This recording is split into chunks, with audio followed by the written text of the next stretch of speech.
Welcome to Nice and Blunt. I'm Adam Riancho, and these are my start-sit decisions for every game in Week 13, taking place at least on Sunday and Monday. I already showed you my start-sits for Thanksgiving, all three games, and Black Friday. If you are interested, that video is up here, but otherwise, let's get it going. We're going to start with the Browns hosting the Niners in Cleveland. This game has some very legit weather concerns that I think will definitely limit both offenses.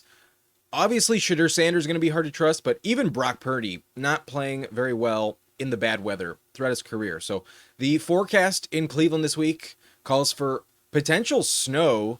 There's at least going to be some rainy and windy conditions. The temperature is at least 39 degrees, if not lower, and the wind is well over 20 miles per hour. So in Cleveland, we've seen some really disgusting weather this season, and every single time it has shut down the passing game.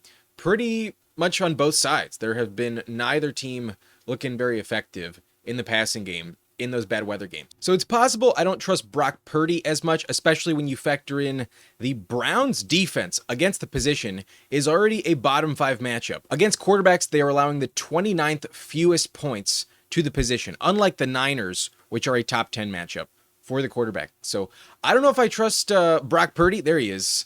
I don't think I want to be starting Brock Purdy this week. He is not the same guy in bad weather. So I will avoid that altogether. But obviously, Christian McCaffrey is a no-brainer. This matchup against Cleveland doesn't rank too good. On the year, it's bottom 10. But if you look a little closer in the last month, they are trending in a much better direction in terms of matchups. They would rank as the 11th easiest matchup in just the last four games, respectively, for opposing quarterbacks. So I trust McCaffrey. While at times he hasn't quite been as effective on the goal line this year, overall the volume is just so elite, so unquestioned. And against the Browns, I would expect yet another monster workload. So he'll be in my lineup. George Kittle, I'm a bit worried to start, but based on just what he means to that offense and compared to the rest of the position, just how many targets you know are going in his direction, especially in the red zone that really moves the needle at tight end so much, I would still kind of expect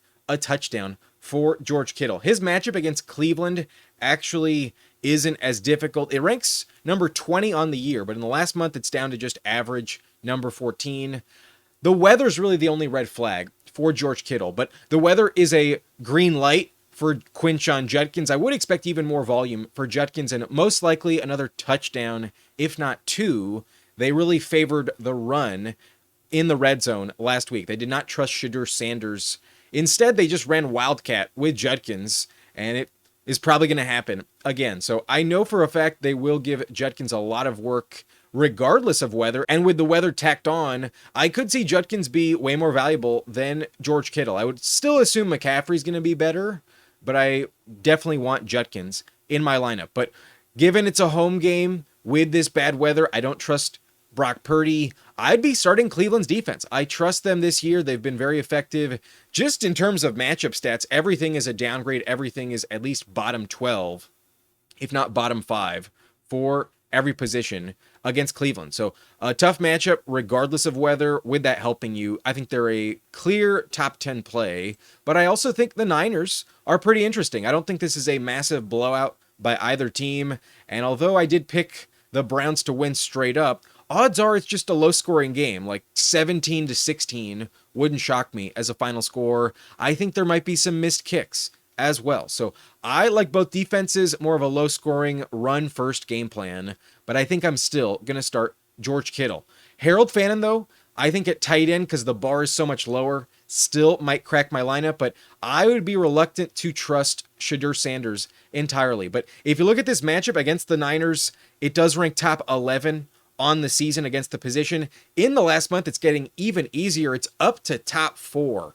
The Niners defense is not scary whatsoever. So last week, the only player with legit volume that I think is repeatable to trust in Cleveland with Shedeur was Harold Fannin, the rookie tight end, did emerge with 6 targets as the leader in the clubhouse. But there isn't a lot of volume to go around. With the weather, it's probably even less. And then there's always a chance that David Njoku does return to the lineup. He did not play last week. That could change if he's coming back. So I don't know if I fully trust Fannin. If I really wanted him in my lineup, I would put him in the top tier. There are tiers to these sections, and he is clearly in tier 2, not as elite of a play, but I still think Juwan Jennings is going to crack my top 40 in the rankings. The weather scares me quite a bit. The matchup is bottom 5 against Cleveland. I am worried about Juwan Jennings, but I think you might still be stuck with him depending on who else you have. There's a lot of weather in most games this week, so I don't think it can be a complete detriment and a factor to outright bench him. But if I was stuck with Juwan, I would feel a bit disappointed. I think I could probably do better. Anytime I'm in this bottom tier of the flex, it's cramped for a reason. You don't feel comfortable. There's a little claustrophobia about starting them in your lineup this week. So good luck with Juwan. I would rather bench him, but he's probably still ranked where he's a legit flex play. But my long shot in this game is just to lean on the run with both backup running backs. Dylan Sampson caught a nice receiving touchdown last week, and some explosiveness is needed in this offense. So perhaps, given he's the backup third string running back and Shedeur Sanders was the third string quarterback, there could be some nice chemistry from the practice squad between those two players. Maybe that's one of the reasons why he was targeted and was a factor last week. He wasn't really a factor up before Shedeur got the start. So I was worried that maybe Judkins got hurt and that's why Sampson was so effective, but he just earned a touchdown on his speed. I could see the volume really trend in his direction yet again. I'm trusting Judkins no matter what, but if we look at the Niners matchup, it is average on the year. It's trending a bit more difficult. It's actually down to number 25 in the last month, but I still think Sampson offers some explosive upside. Could see him vulture a touchdown once again. But until Judkins goes down, I don't think I want Sampson in my lineup. But a valuable handcuff, we saw him in week 1. He could get 20 touches and a lot of receptions if he's ever the starter. But Brian Robinson Jr. also kind of tempting given the weather, but I don't think I like this matchup enough to support both running backs. It is getting better, but knowing McCaffrey just dominates the volume, I would pass on B-Rob in my lineup. But still a legit handcuff with league-winning upside if CMC ever gets hurt. But I told you the weather scares me too much. I don't trust Brock Purdy in these circumstances. And last week was really unencouraging. I thought he'd play well on Monday night, and he kind of shit the bed with 3 picks. So that's not the first time he's played poorly on Monday night. I think given the trends of him throughout his career, he is not a guy you want to trust in the bad weather. So I'm not going to upgrade him whatsoever. The matchup's already gross. So let's just bench Purdy this week and avoid most pass catchers other than McCaffrey and Kittle, who I just think you have to start. I would rather avoid every Niner if I can. But I also think Shedeur Sanders, very risky, did look kind of good against the Raiders, but this matchup against the Niners, not quite the same. And given it's not in a dome, I would rather just avoid all the wind and rain. Potential snow. I'll be honest, I am not familiar enough with Shedeur Sanders' game in college to know how well he plays in inclement weather. So if you're someone who watched him a lot, let me know in the comments. But as far as I can tell, it's too soon to be starting Shedeur with confidence. But it's always possible they just hammer the run, and even the third string running back is interesting. But I'll pass. I think Sampson will be the guy rest of the season. They want to see what they got in the rookie. I think Ford is not going to be with the team next year. I believe he's a free agent. So let's pass on him after the fumble from Judy. I think I'll pass on him as well. And in this weather, not trusting Brock Purdy, not going to trust Pearsall enough. He's been ass since coming back to the field. I was burned 2 weeks ago endorsing him. Last week, I barely had him as a flex, and this week I'm outright benching him.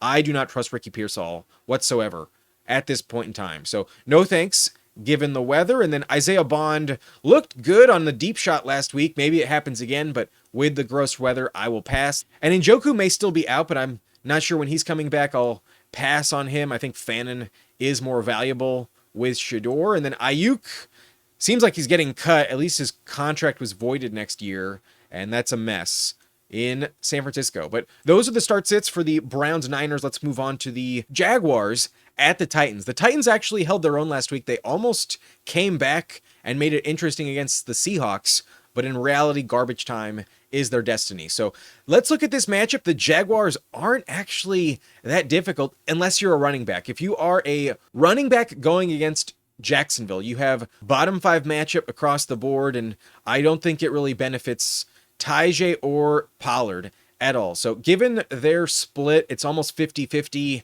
in this matchup. I will pass. But otherwise, it's looking pretty good. The Jags against the quarterback position are actually a top 5 matchup on the year. Against tight ends, it's top 3. And against wide receivers, it's top 13. In the last month, it's down to number 20, but still pretty neutral. Not that scary. So the Jags, I think, offer some good upside here. If they don't care about this matchup enough, they could sleep on the opponent and get caught napping. There is a chance that Cam Ward does play well against Jacksonville. But really, I'm looking at the Titans matchup. They are average against quarterbacks in the last month. It's top 5, however, so just as good as Jacksonville. And then on the season, it's an elite spot, top 5 as well against running backs. But that is getting a little more neutral, down to number 14 lately. Against wide receivers, it's top 2 on the year. That checks out. Even in the last month, it's still a great spot. And then tight ends, I think, just don't play as well because everybody else just dominates the touches. So good luck with running back against Jacksonville, but otherwise I kind of want to be starting most players in this game. We got Travis Etienne locked into a lot of volume, and I definitely trust him. Sometimes he gets vultured by Tootin, but who cares? I would start him against the Titans. I would expect a touchdown to pad the stats for Etienne, and he's going to be good for at least double digits. I would trust roughly 100 plus yards and a touchdown for Etienne. But Jacksonville's defense, I think, a very safe play this week. The Titans still, I wouldn't trust. While they did drop 24 on the Seahawks last week, that game was against an NFC opponent, not a divisional rival, and I would expect the Jaguars, with their familiarity, to shut down Tennessee pretty effectively. So let's assume the Jags don't sleep on this opponent. Let's assume they take it seriously. Their defense has been opportunistic at times, and in general, the Titans are always a spot that you want to smash with the opposing defense. So let's start him this week. I might not rank him number 1, but I'm still probably going to start him. And then based on the upgrade against the Titans in the last month, it's a top 5 matchup. Let's start Trevor Lawrence this week. He also runs it pretty well, and the Titans can't stop the run either. So I think Trevor Lawrence is a decent start, maybe more of a flex play, but I think based on an upgrade overall, he will probably crack my top 15 and probably even my top 12. I think I like Lawrence a lot this week, and the weather isn't too bad. There is a mild chance of rain, but otherwise it's one of the more ideal weather scenarios of all outdoor games this week. So I'm not going to fear the Titans defense. Let's consider Lawrence a more legit start. Probably my highest rank on Lawrence all year against the Titans, but all of that is dependent on the assumption that Brian Thomas Jr. does come back to the lineup. BTJ was limited in practice on Wednesday, but he was last week as well, didn't play, and the same with the week prior, did not play, despite at least one limited practice. So gonna have to see a full before I know for sure, but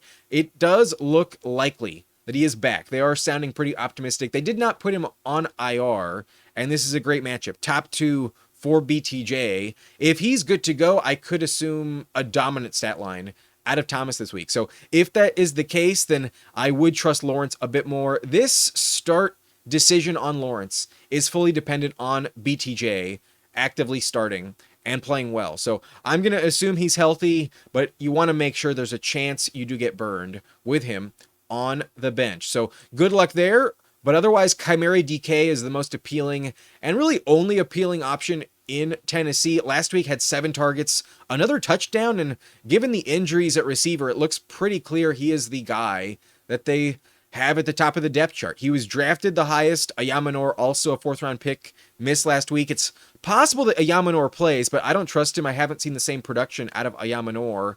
I would keep him on the bench. Instead, DK is the guy you want.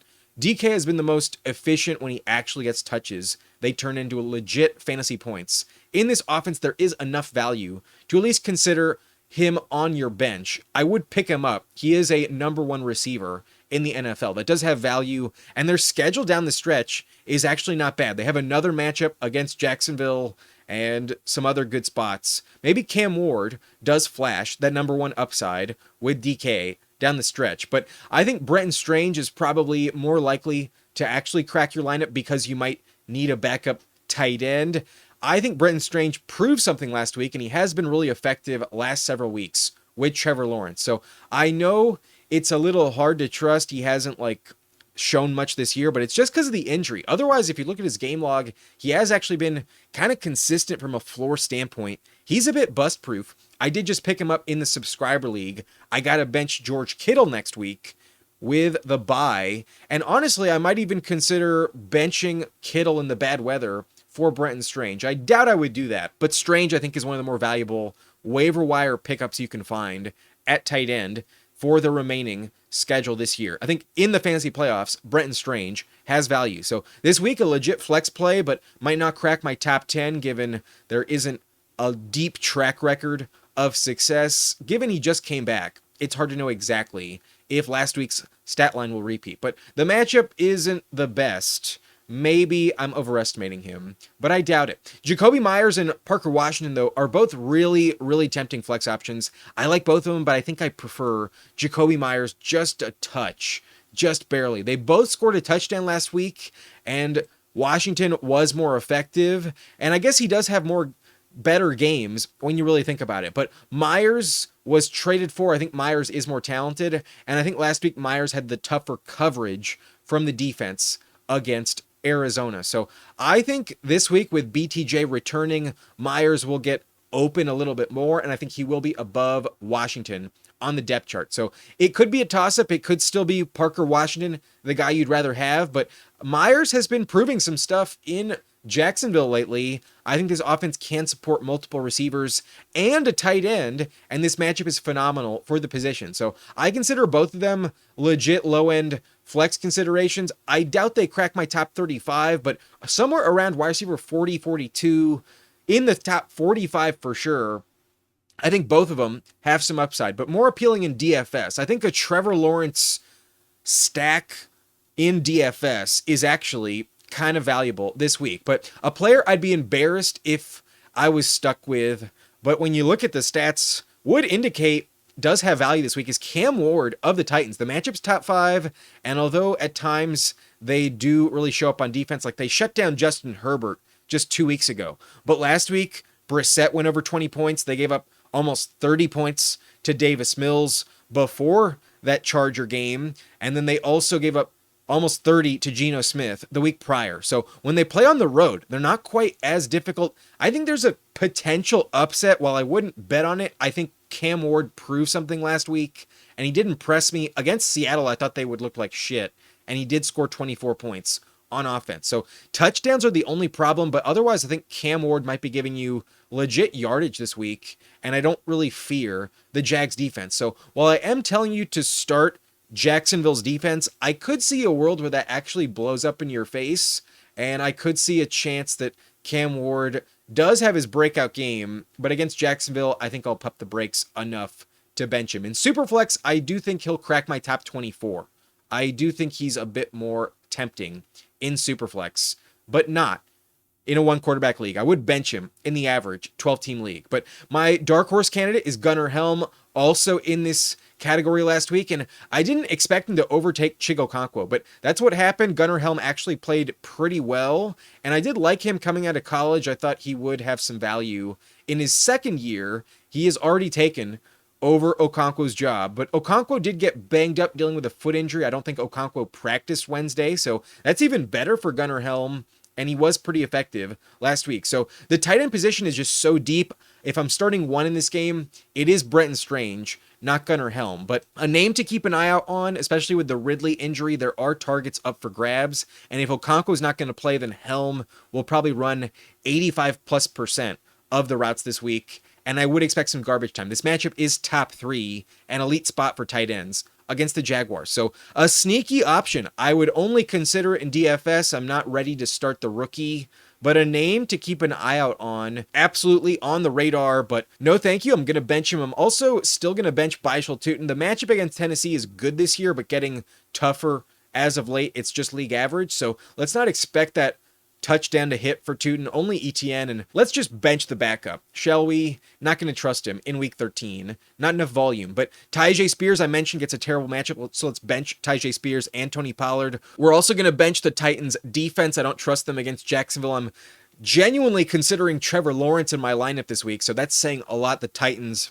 are gross I don't trust their defense at all. So bench him, no doubt about it. Okonkwo, I'm also going to bench, not expecting him to play. He missed practice with a foot injury, and Gunnar Helm already stole his job. So that's not good. Xavier Restrepo did have 6 targets last week, but it looks like Ayamanor might return to the lineup. So let's just bench all of the back-end wide receivers that are not named Chimeri DK. Have no interest in them, despite Ridley being inactive. But Ayamanor is the only one I might stash with some upside down the stretch. But DK, that's the only name I would consider. So that's it for the Jaguars and Titans game. Now let's move on to the Colts hosting the Texans in Indianapolis. And this game is in a dome, so absolutely no weather to worry about. If you have a tiebreaker in a game with gross weather this week, I would give it to this matchup. But odds are there's some rough spots here. If you look at the defense, holy shit, Houston is a nightmare. Across the board, it is a bottom 10 matchup. Against quarterbacks, it is the worst in the league. Just ask Josh Allen last week, about 10 points, and Daniel Jones is not Josh Allen. So not a good spot to start him.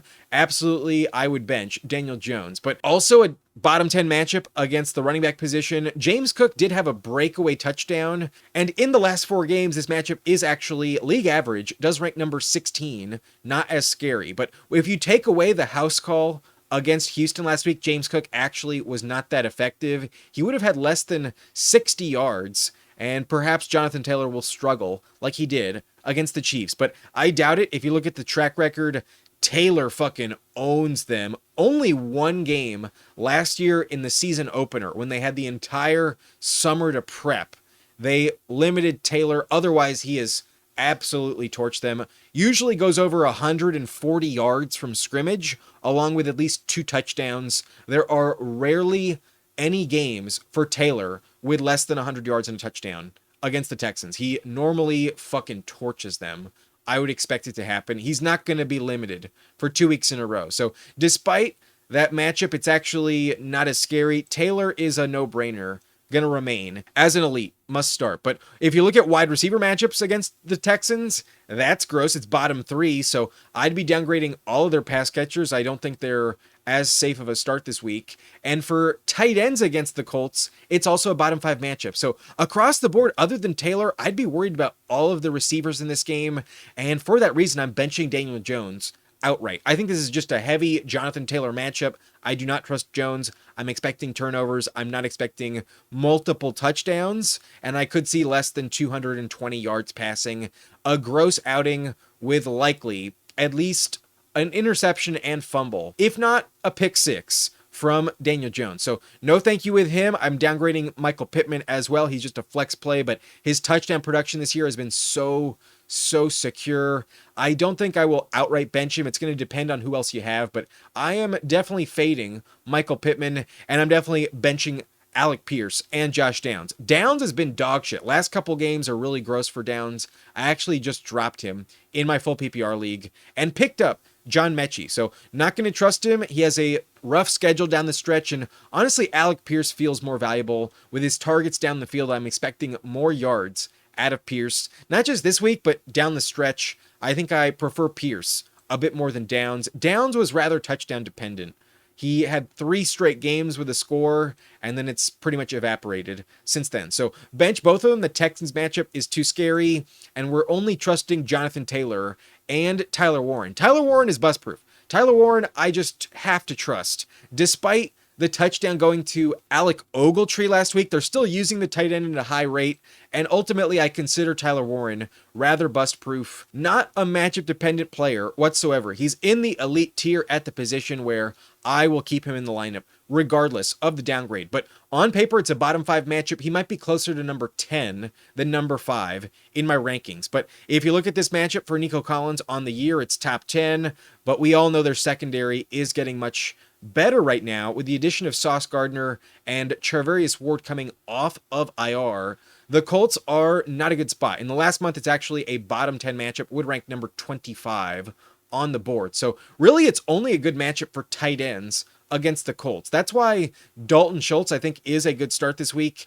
At times, he's been a great plug and play, a lot of volume, and especially assuming CJ Stroud returns, I think he has better chemistry with Stroud than Davis Mills. So I've told you to bench him in bad matchups, just like last week. That was a good call. And then I've also endorsed him in good matchups like that Seattle game. And this is a spot I am putting Dalton Schultz in my lineup. A top 6 matchup against Indianapolis. I want Schultz in the lineup. I could see him actually outperform Nico Collins. If you told me Nico doesn't bounce back, last week was a bit underwhelming, only 7 points, while Jaden Higgins and Christian Kirk scored a touchdown. I wouldn't be shocked if it happened again, because while he is matchup proof, Sauce Gardner is a legit downgrade, and if he does not get the touchdown, I could see you not eclipse 10 points once again. So good luck with Nico, but based on who he is, based on draft capital, I'm not going to rank him outside the top 20. He is still a player I'm starting, but might not be in my top 10 this week. Might only be like wide receiver 15 or maybe 13, 14, something like that. Indianapolis, I think, has a good defense. I like their spot this week. I'm only interested in Dalton Schultz with confidence, so I think in a home game off the loss to the Chiefs, I think they will play well. I haven't seen enough from Stroud consistently to fear the Texans on offense yet. So maybe I'm underestimating the Texans game plan. They have played better lately, but I think their winning streak is at its wit's end. I'm not expecting a 4th win from Davis Mills, let alone a win from CJ Stroud in his return. So I think the Colts are valuable this week. I think they are going to win the game. So I would start them, and that's my tiebreaker over the Texans. While the Texans, I think, can get some turnovers, I think they can also surrender well over 30 points to Jonathan Taylor alone. If you told me Taylor had 3 touchdowns and 200 yards, wouldn't be shocked at all. And I could also see the Colts set up some short fields with a lot of punts from the Texans offense. So Houston, I don't want to lock into the lineup, but based on their production this year, they're one of the best and most talented defense you can find. And they did just beat Josh Allen and the Bills. So Houston, not a bad start, but just a high-end flex play, probably around defense number 12, 13, just like last week. But Michael Pittman, like I mentioned, just a flex play, not going to upgrade him against Derek Stingley. I'd rather pass, but probably still gets a touchdown. And then Woody Marks, if you look at this matchup, it's not good. It's bottom 12. But if you look a little closer, I got the asterisk there for a reason. In the last month, the Colts are actually allowing top 6 numbers to the running back position on average. So just like last week, if the volume is there like it was for Kareem Hunt, we could see a massive game for Woody Marks. I could see a touchdown. They have allowed 6 rushing touchdowns in the last 4 games. The Colts are vulnerable on the goal line. But I did get kind of burned last week endorsing Woody Marks against the Bills, who also had been giving up a shit ton of rushing touchdowns, and then they face the Texans, and all of a sudden the running backs can't do anything near the goal line. They only look to the wide receiver spot. So Woody Marks, a gamble, but definitely an upgrade. In the last month, the Colts are a top 6 spot. So a flex consideration, I think he gets one of the bigger upgrades overall, other than Dalton Schultz in this matchup. But Jaden Higgins, still a bit interesting. The volume has been there, at least 7 targets in 4 of his last 5 games. And then last week scored his 3rd touchdown in his 5th straight game. So I like Jaden Higgins, but last 3 weeks were with Davis Mills. Maybe the connection with CJ Stroud is not as good. So Higgins, I think, is a low-end flex play, but a very legit pickup. I do have him on my roster in the subscriber league, and I did start him last week. But I've noticed a trend with Higgins. He has one great game where he scores a touchdown, and then the next week he kind of burns you. He falls back down to earth pretty hard. And against the Colts, I don't think this is a good spot. He will still have to line up against Charvarius Ward. That's not a good matchup. If he gets Gardner, then it's even worse. So I don't think I want to endorse Higgins as a good start, but I could also see a bit of back and forth and a bit of a shootout in this matchup. With no weather, I could see Higgins still crack my top 40 rankings, but not a big upgrade. I'm watching him on the radar, but I'm not ready to like fully endorse him. Just a low-end flex play. I'd rather go Woody Marks in this matchup, and odds are I would bench Jaden Higgins, but a decent flex if you're desperate. Otherwise, I'd already told you the matchup's terrible for Daniel Jones, so we're benching him, Alec Pierce, and Josh Downs. I'm even reluctant to endorse Pittman this week, but I'm definitely benching the Colts passing game with Jones, Pierce, and Downs. But Christian Kirk scored a touchdown last week. I wouldn't bet on it to repeat, so let's bench him. Nick Chubb could score a touchdown, but I'm only going to trust Woody Marks. And then Jalen Knoll, not effective enough. I only trust Jaden Higgins in terms of the rookies at receiver. But last player to really mention is Davis Mills. He is getting benched for CJ Stroud, I assume. Stroud was full in Wednesday's practice, has missed 3 weeks with a concussion. So no thank you with Mills, even if he is the starter. But DJ Giddens, my long shot for the Colts, just handcuff appeal. I doubt he gets any touches. Worth mentioning. But Stroud, I do assume, will start. The matchup against Indy is bad, though, and I don't think I would start him. There is a chance he plays well, but until I know he has a good connection with Jaden Higgins, I don't trust him. I don't expect more than 1 touchdown from Stroud this week. He rarely offers elite upside in fantasy. He doesn't run the ball enough to pad the floor either. I think I'm going to pass on CJ Stroud. But there is a slight chance of shootout potential. Perhaps Stroud does prove me wrong. Let's move on to the next game in Miami. The Dolphins are hosting the Saints, and the Dolphins are also coming off a bye. So a lot of advantages. The Saints had a recent bye, so maybe not huge advantage, but the weather is also heavily in their favor. The temperature will be 80 degrees in Miami on Sunday. On top of that, it will be humid as fuck, and there is a 30% chance of rain all through all 4 quarters. So the advantages all go to Miami. I know the Saints are from the South, so maybe the humidity doesn't shock them too much, but I do trust that the Dolphins will play pretty well as a team off the bye. So if we look at this quarterback matchup, it does rank top 8 for Tyler Shuck, but in the last month, it's down to number 16, so just neutral, and I don't trust Shuck to upgrade him, so not going to start Shuck. And then for running backs, we have a top 10 matchup this year, but if you look closer, it's now bottom 10. It ranks 24th in the last month. So not an upgrade for the backup Devin Neal.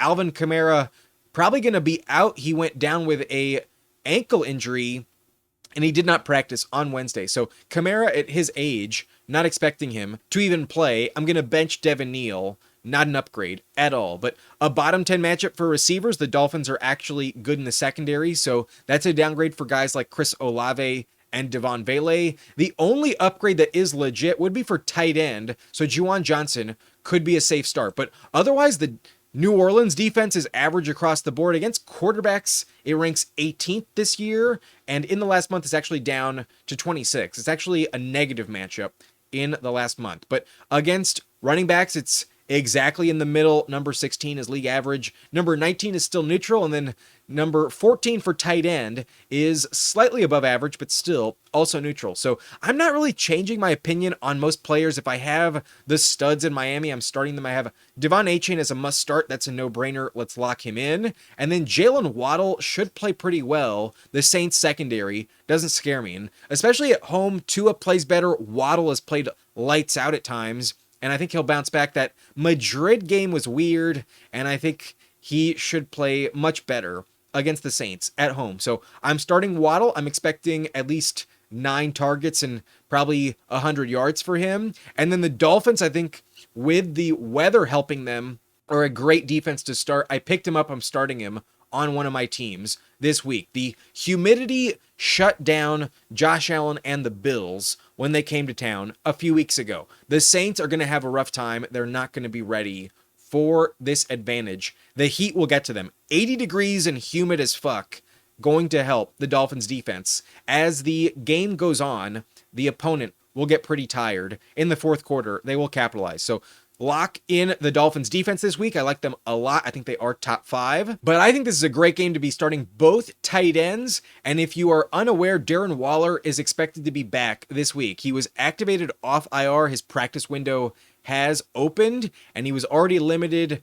Mike McDaniel's talking like he assumes he will be ready to go on Sunday. So it sounds pretty good. By Friday, I think we'll know for sure. If he logs a full practice and is activated by Saturday, and he's just questionable, no longer on IR, Waller, I think, is a very legit start. He was on fire when active. He had 4 touchdowns in 3 games before going down and placed on IR. So love that role in the Dolphins offense. Last year, Jonnu Smith was a top 5 tight end, and we haven't seen Malik Washington emerge as the number 2 target. So with no Tyreek Hill, they need another pass catcher. Darren Waller is that guy, and especially in the red zone, I think he'll find another touchdown. So love Darren Waller this week. A very, very safe play. I think he is top 12, in my opinion. An elite pickup off the wire. But Juwan Johnson, I think, is also a top 12 play. His matchup is the only legit significant upgrade against the Dolphins. Ranks top 4 on the season, and Juwan Johnson has been very consistently involved,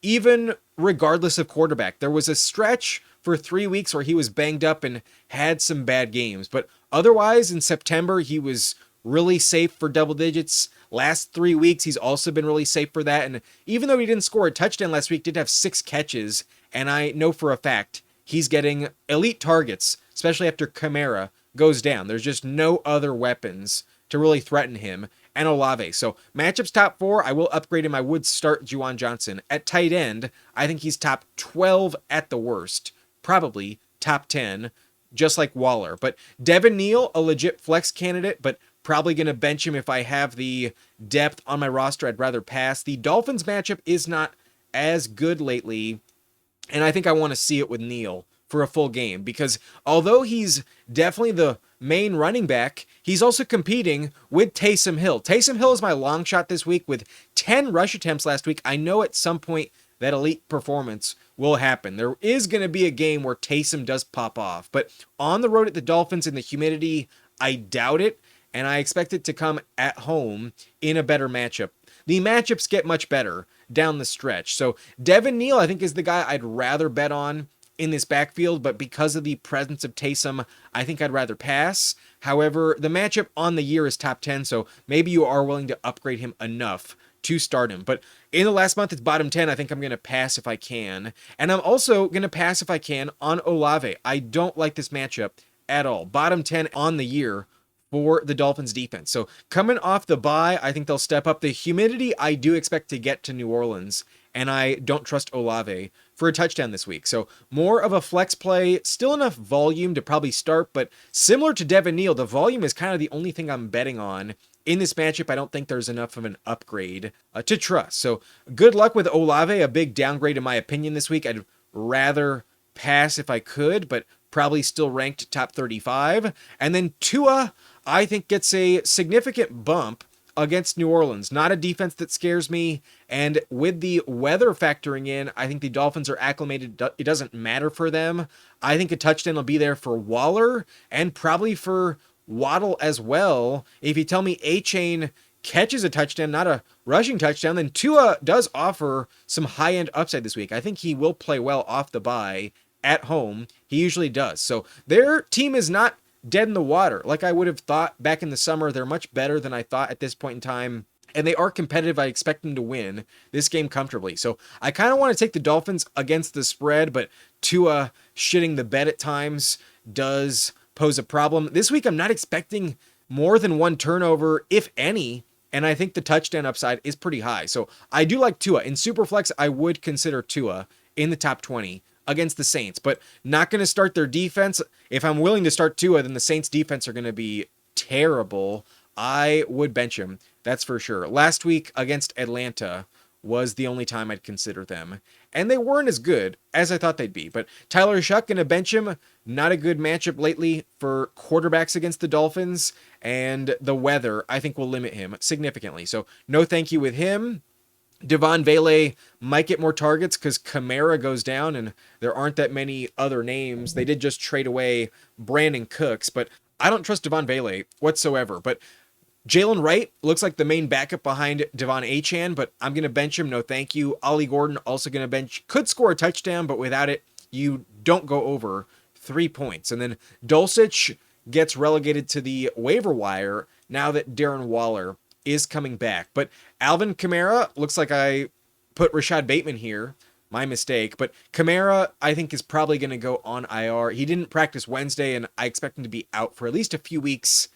Don't think he's coming back given their record. I think he's done for the year with the Saints, but might come back down the stretch, I doubt it, but at least this week, it's Devin Neal's job. That's for sure. But my long shot, last player to mention for the Dolphins is Malik Washington, and I don't trust him now that Waller's back, but it's always possible. I don't fear the Saints too much, but you need a touchdown, and odds are it won't happen. So Malik, not good for more than like 6 points. Typically speaking, never a safe play. But that's it for this matchup. Let's move on to the next one, where in New Jersey, the Jets are hosting Atlanta. And if you look at this defensive matchup, it's actually pretty elite for someone like Breece Hall. The Falcons defense is actually terrible lately, but they did wake up against New Orleans. It's possible they have no chance at the playoffs given their record, but it's also possible the Buccaneers collapse if Baker does stay injured. And then it's not like you really trust the Panthers. So the Falcons technically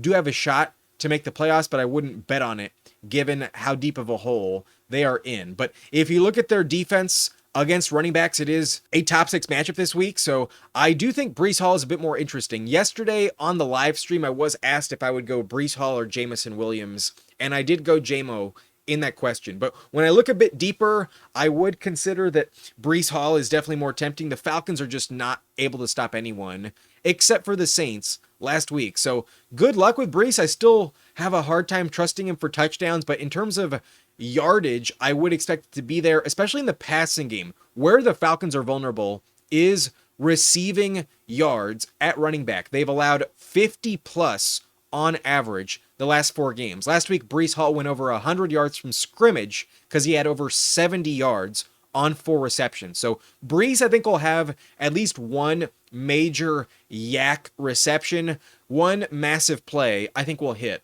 in the passing game for Breece Hall. But Bijan Robinson will be much more dominant. If you look at this matchup against the Jets, on the year, it's number 13, but in the last month, it's actually top 4. It's actually even better than the Falcons matchup in just the last 4 games. So Bijan, a lock in the lineup at all times, but this week, definitely a big upgrade. I could envision the number 1 finish at the position for Bijan this week, given the Jets are just so bad. There is a chance of rain in this game. The temperature is relevant, 49 degrees with a chance of snow in the morning. However, it should warm up enough where it's just raining by the time the game is happening. So Bijan might get extra touches if it is raining heavily, and I would expect Bijan to be absolutely a lock in the lineup. And I do think Darnell Mooney will crack your lineup as well. Definitely going to consider him at least in the top 30 at receiver. He was pretty effective last week, and it does look like his chemistry with Kirk Cousins is what he needs to play well. He's been ass under Penix,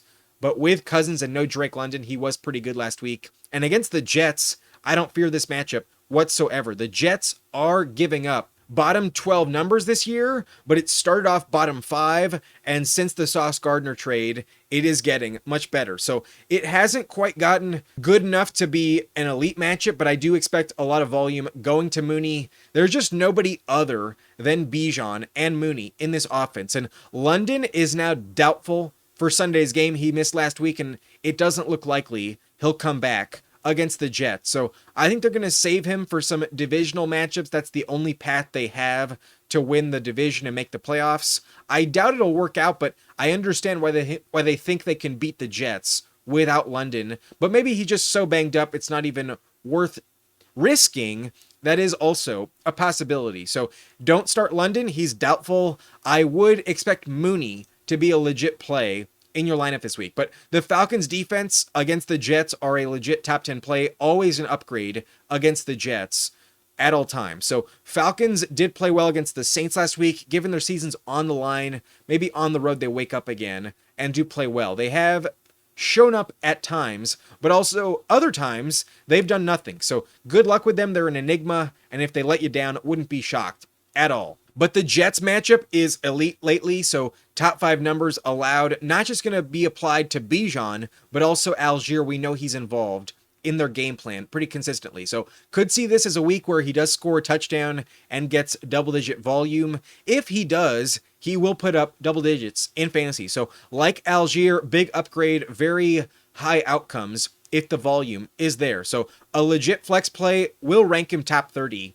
against the Jets this week. But John Mechie, a very legit pickup. I did just acquire him in my full PPR league today on the waiver wire. So 2 straight games with a touchdown. This offense is completely up for grabs. Other than Breece Hall, there is no other weapon you trust, and I do not expect Garrett Wilson back anytime soon. They probably hold him out all year on IR. So Mechie, a very legit stash on your bench. At the very least, keep him away from your opponents, because the Jets always have valuable pieces in fantasy down the stretch. They're not playing for anything in terms of playoff consideration, but they are hungry for wins, and there's always garbage time. Mechie will get targets. Last week it went up to 7, and I think with the lack of consistency from guys like Mason Taylor and AD Mitchell, there is nobody other than Mechie who Taylor will trust. So higher volume, high upside, and I think a touchdown, if it's going to anyone, it's going to Mechie. Breece Hall is not scoring touchdowns. They always stop him. Every opponent keeps Breece Hall out of the end zone. So maybe they wake up to Mechie and now start to focus on him, but I think he's legitimately valuable as at least a bench stash to keep away from your opponents. It would suck if you lost to John Mechie because you dismiss him on the waiver wire and then your opponent has an injury and last second plugs him in and he scores another touchdown, puts up 18 points like he did last week in full PPR. So good luck with Mechie, but at the very least, there's a lot of good karma coming your way. Mechie is such a fun player to root for, such an incredible story. He battled cancer. I loved him coming out of college, and I still have hope for him. I think he could still have a good career if he emerges with the Jets down the stretch. So happy for him, a legit flex play. Ranked him top 50 last week. That'll be the case yet again. But Kyle Pitts, I don't trust, even without London last week, did nothing. I don't like the matchup against the Jets, so no chance I'm starting him. The Falcons are getting easier against the position lately, a top 12 matchup for tight ends, but on the year, still the second most difficult against the position. Let's not trust Mason Taylor. That feels too gross. Let's only trust John Mechie if we're going to start someone other than Breece Hall. But against Bijan Robinson, I don't think the Jets have any answers. There's a chance the Falcons shit the bed, but let's avoid the Jets at all costs. Let's bench their defense, and definitely benching AD Mitchell. He's done nothing since being acquired, so no chance there. I only trust John Mechie, but Davis Sills for the Falcons will get some looks.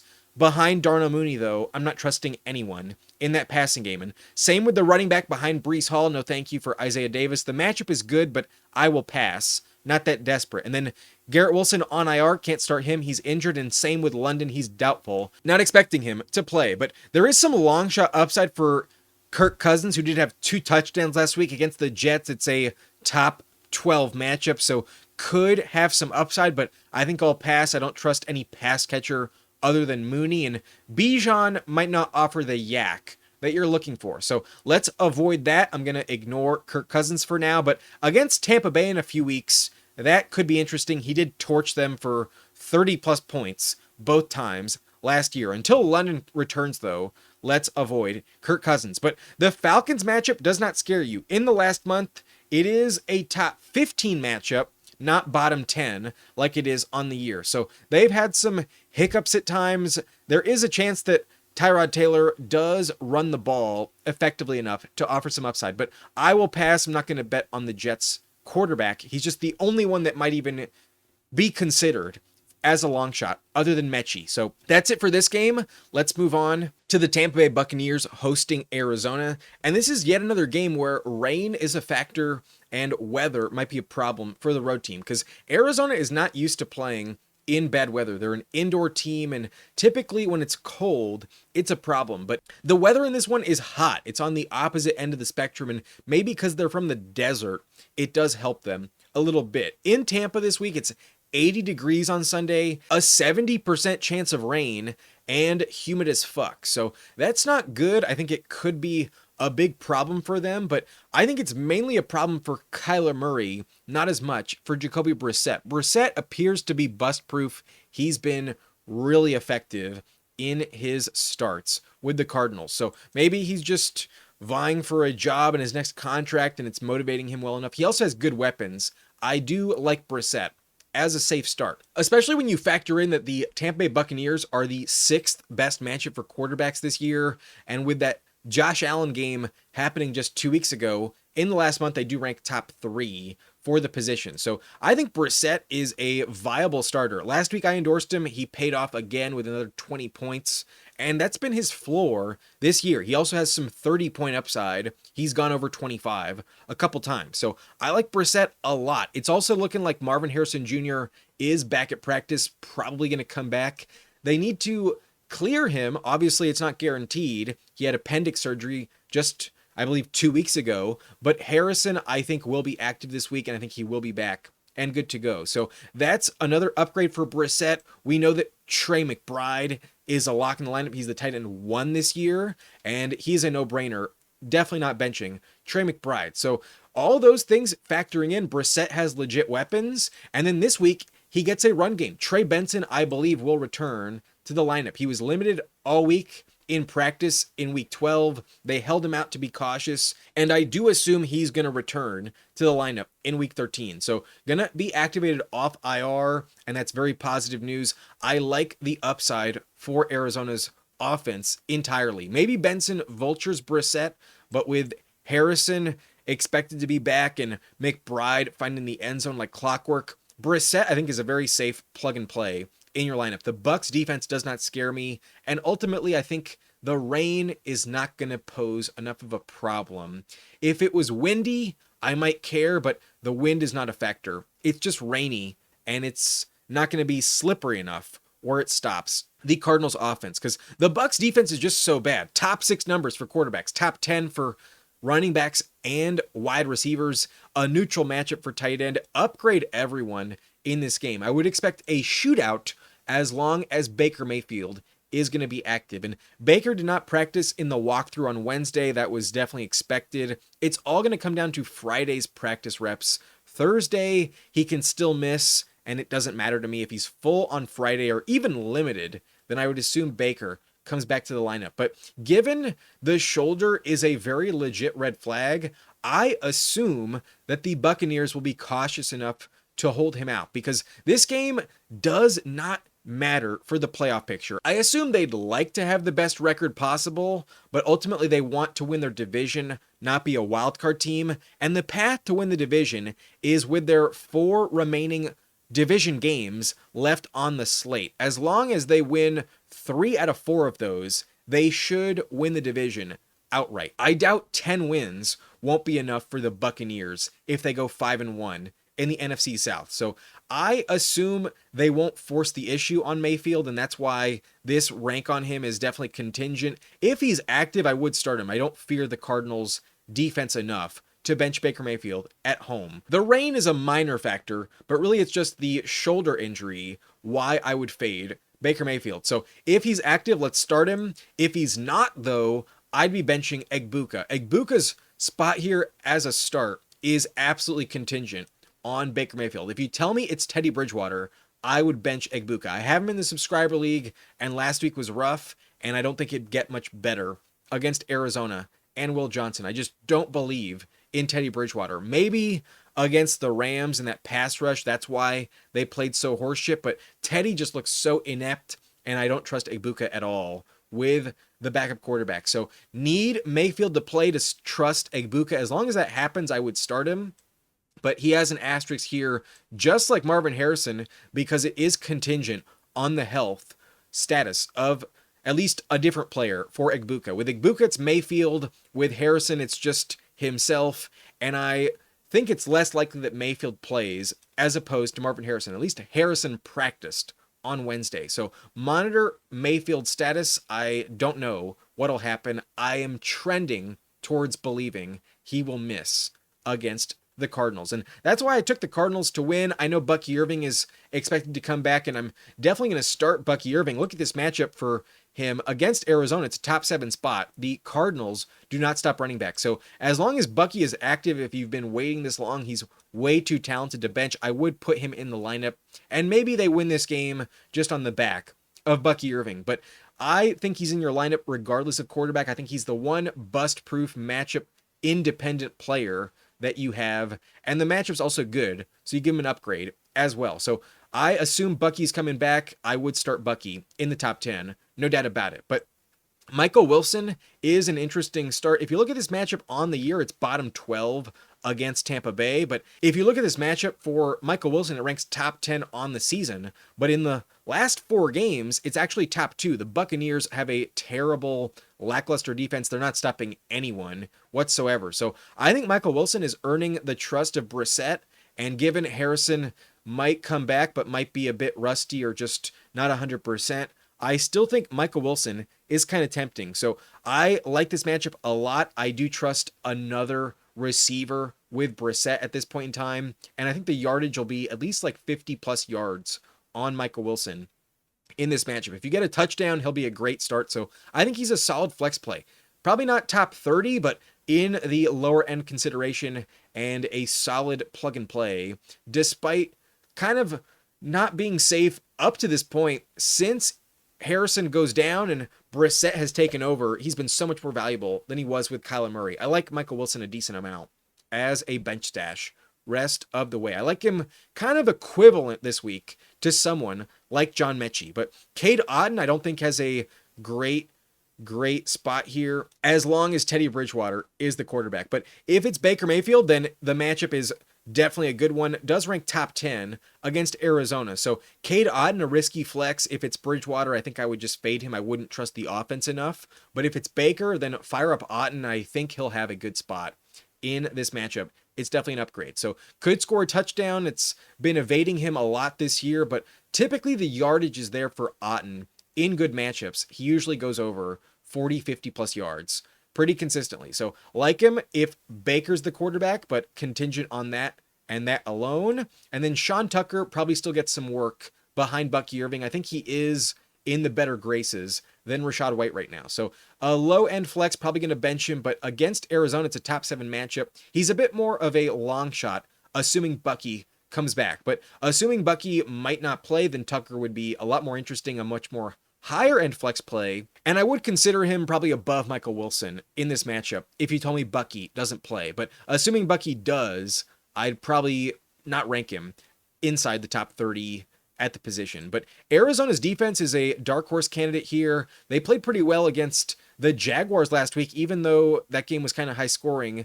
In the Blunt League, the Cardinals had 15 fantasy points. Not bad at all. So against Teddy Bridgewater, they'd be a very safe play. I wouldn't trust him against Baker, but pretty much that's the name of the game for all of the weapons in fantasy that are on the field when the Bucs offense is available. So Arizona's defense going to be a good start if it's Teddy Bridgewater.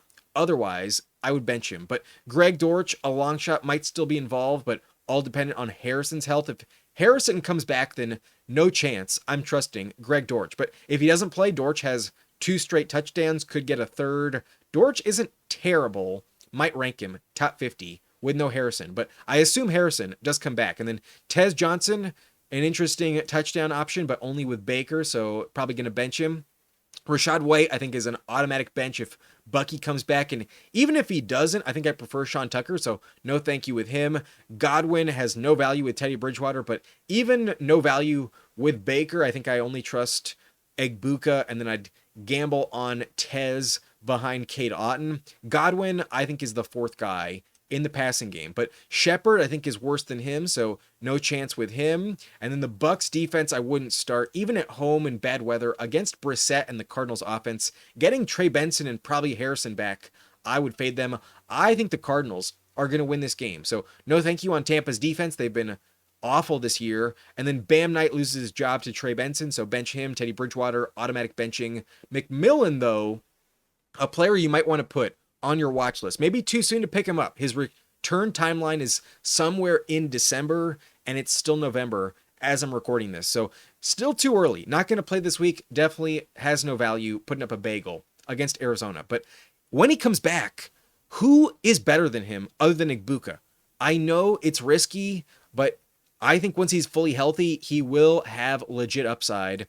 I think he could be the missing piece in this offense because I don't know when Evans is coming back. I know Godwin is not the same player anymore, and they need another weapon in the passing game. Last year, McMillan had great chemistry with Baker, and it's dependent on Baker's health, but maybe both guys will be back next week, Baker and McMillan, and this offense plays lights out I think McMillan has potential league-winning upside, but there's also a potential that he never even plays until the real playoffs, and he has a bagel every week in the regular season. So a massive gamble, but a player to keep on the radar. This week, though, cannot start him. And DeMercado, I think, will be out yet again. Think he's going to be too banged up to play, so got to bench him with Trey Benson returning. So that's it for Arizona and Tampa Bay. I want to start pretty much all of my Cardinals, and then I'm starting Bucky Irving if he's active, and then otherwise I'm benching everyone if Baker doesn't play. But if Baker suits up, trust Igbuka and Baker.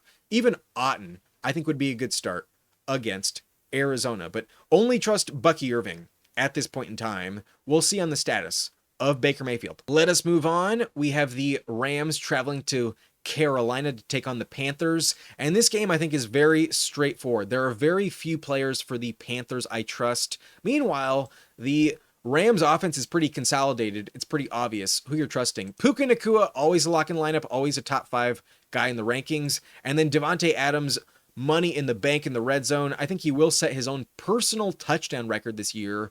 Probably drops 20 when the season's over. So Adams, a lock in the top 10, absolutely a must start with Adams and Puka. Stafford is just money in the bank, so many touchdowns, no picks. They're all going to guys like Puka and Devontae. So got to start both of them. That's a no-brainer, but Stafford linked at the hip to them. Got to start him. The matchup is bottom 10, and the Panthers do have a legit defense. There is a chance he gets a downgrade, but he's been an MVP candidate this season, hasn't thrown a pick since week 3, and I would expect that to continue. I'm still going to trust Sam Darnold, but the weather's a minor relevant factor here. In Carolina, it'll be 58 degrees with a 25% chance of rain. So perhaps that does impact the Rams offense. Last time we saw them go on the East Coast, it was against the Ravens, and they played like dog shit. But Puka went down in that game, and I believe that was an outlier. I still believe that the Rams offense is one of the most reliable, trustworthy to start in fantasy. So gonna start Stafford, not gonna fade him. And I'm also gonna keep starting Kyren Williams. I know that the Panthers matchup is good, but especially as of late, it is elite. Not just top 10 on the season, but top 3 in the last 4 games. So Kyren Williams going to go off. I could even see some value for Blake Corum, but not expecting enough touches to go elsewhere where it would vulture him. So got to start Kyren. I'm expecting a great game out of him. I think I might rank Kyren top 5 against the Panthers this week. The matchup is just so good. Top 3 in the last month. But the Rams defense has been playing lights out against Bryce Young. I don't think there's going to be any problem here. Even on the road, they'll get plenty of sacks, plenty of turnovers. I trust the Rams to hold the Panthers under 20 points on offense. So high floor, elite upside, plenty of sacks, very safe play. The Rams are really talented and their schedule's not terrible down the stretch.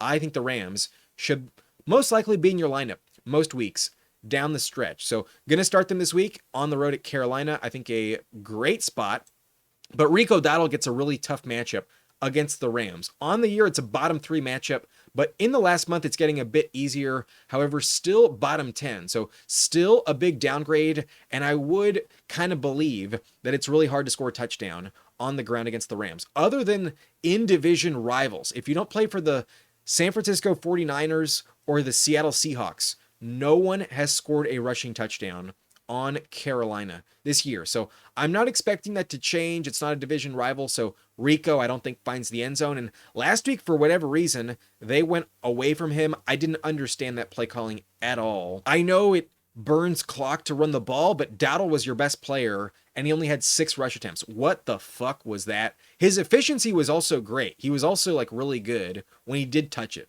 I didn't understand why they didn't feed Dowdle a lot more. The matchup was much better for him last week. So this week, I don't know if the volume will come back to him. It should, but not a guarantee. And the matchup indicates he won't score a touchdown. So let's fade Rico Dowdle, just a flex play. Usually in my top 12 lately, now I don't think he'll be ranked in the top 20.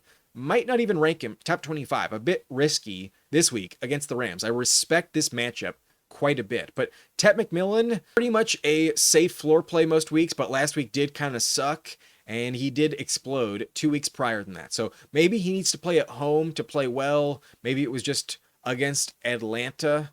why he was so effective, but I just don't really trust him as a lock in the lineup. So not going to rank him top 25 against the Rams. Their defense is getting better in the secondary. So just a neutral matchup. He's not getting enough of an upgrade to consider a lock in the lineup. So if you have the space, I would bench him, but if you're desperate enough, then go ahead and start him. It's fine to trust him, but I don't feel great about it against the Rams. I could see their defense really shut down Bryce Young entirely. But a player that I don't think is going to get any love, given who he is, he's never going to get much hype. But if you look at his game log, last 3 weeks, he has a touchdown in all 3 games. And at tight end, that is so valuable. He has a 9-point floor in full PPR last few games. But I do trust him the most of any tight end in LA now that Tyler Higbee is on IR. And last week, I wanted to take a shot on one of these Rams tight ends. I had a feeling that someone would have a good game and establish themselves as the guy. I was hoping it was the rookie Terrence Ferguson. I was wrong, though. Ferguson had a bagel, only 1 target, did nothing with it. Meanwhile, Davis Allen was more targeted, and Colby Parkinson was the guy in the red zone. So I like this offense. They need a third pass catcher. They don't have anyone really else other than Adams and Puka, and they also run 3 tight end sets quite often this year. So Parkinson's going to be on the field, and he will score a touchdown. At least he has been consistently the last 3 games. And if you look at this matchup against Carolina, for the tight end position, it does rank top 10. And in the last month, it actually is only number 17, but still an upgrade.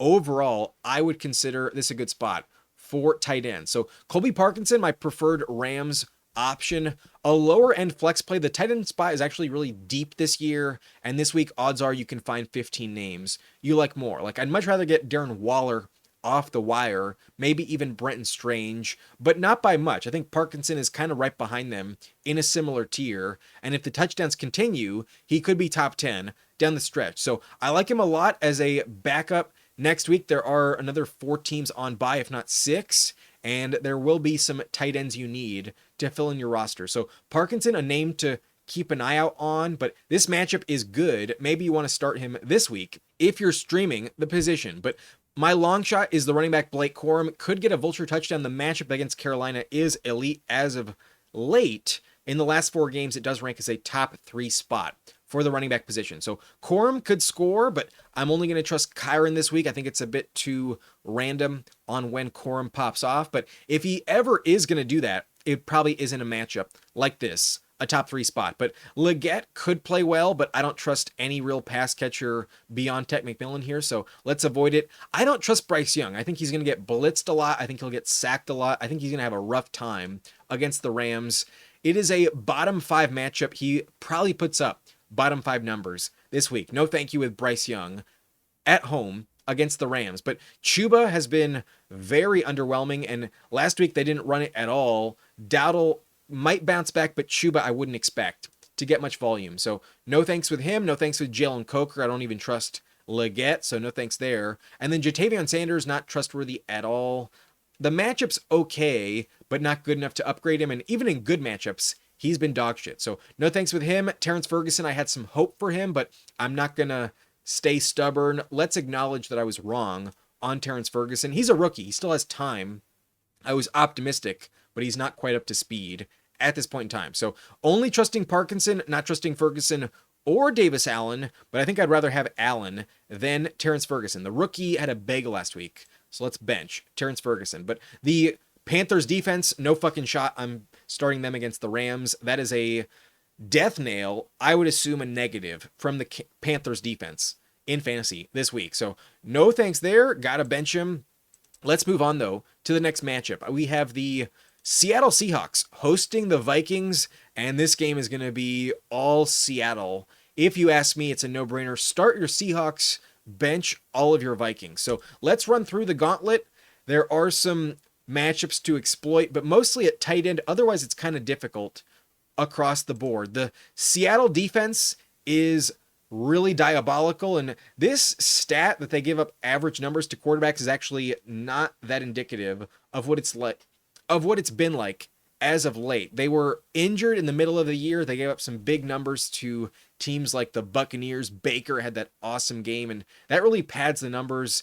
Although last week, Cam Ward wasn't atrocious against Seattle, but they're playing at home this week. The weather is also a bit of a factor. It will be raining in Seattle, a 15 to 20% chance of rain, but no wind, so I kind of don't give a shit. The rain isn't ideal, but I don't think it hurts either team very much. But they stop running backs at an elite clip, bottom 5 matchup there, so I would hate to start Aaron Jones or Jordan Mason this week. No thanks at all. And then it's also a bottom 10 matchup for receivers, so I definitely don't trust Jefferson with a backup third string quarterback, but I 100% don't endorse Addison in this spot, and their secondary has been banged up at times. Lately, now that it's healthy, it is very difficult. So no thanks there. The only good spot is for TJ Hawkinson against Seattle, a top 5 matchup for the tight end position. So I would upgrade him, but given the quarterback situation, it's really hard to bet on. The Vikings are benching JJ McCarthy, who apparently has a concussion or something.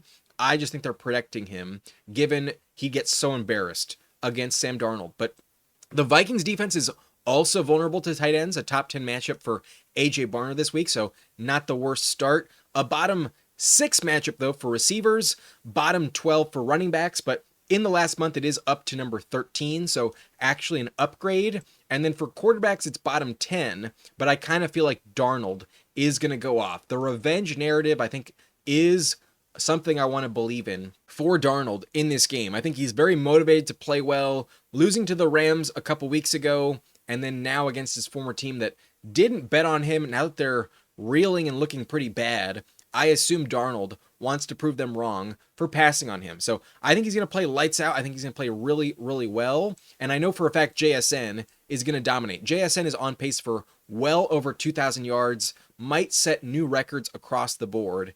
And JSN, probably the best receiver in football this year, no doubt about it. So love JSN. Obviously, the wide receiver 1 in the ranks, but I think a no-brainer, possibly the defense number 1 this week, is Seattle at home against the Vikings.